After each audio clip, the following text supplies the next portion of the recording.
two messages from social media that just came in on the hashtag post live line. Bruce on Facebook asks, what's the likelihood of a cyber attack on our midterm election? In other words, is this coming at us?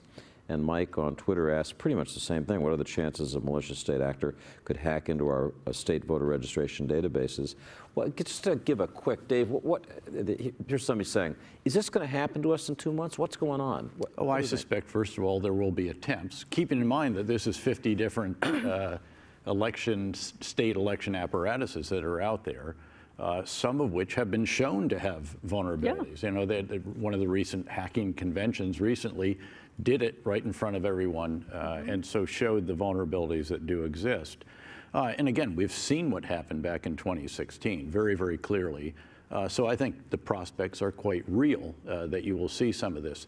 This, by the way, comes back to why it is very important that DHS elevates the role of this, what will now be National Cybersecurity and Critical Infrastructure Protection Agency, at least to the level of, again, FEMA, TSA, and all the other operating elements within DHS.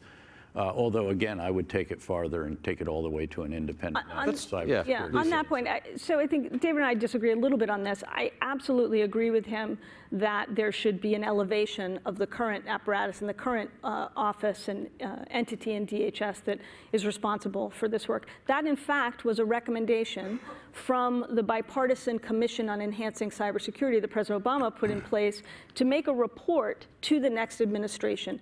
That was a bipartisan, purposefully bipartisan and independent commission headed by Tom Donlin and Sam Palmisano, former head of IBM. And that was one of their recommendations that they made. And I would like to see more of those recommendations being taken up by both Congress and the administration. So I absolutely agree that that DHS, the apparatus in it that deals with cybersecurity and particularly with the private sector, needs to be elevated. I wouldn't go so far as having a whole separate agency, and for the following reason. If you make the analogy to the terror threat, after 9/11, we created the Department of Homeland Security in response to the rising terror threat.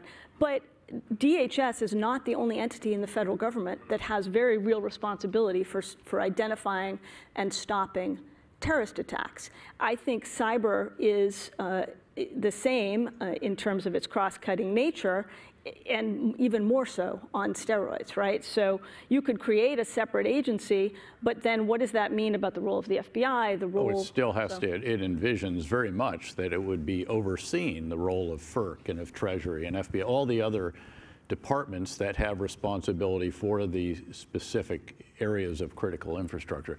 Again, a very good first step, elevate it within DHS, see if it can actually perform the roles that it's really not performing right now.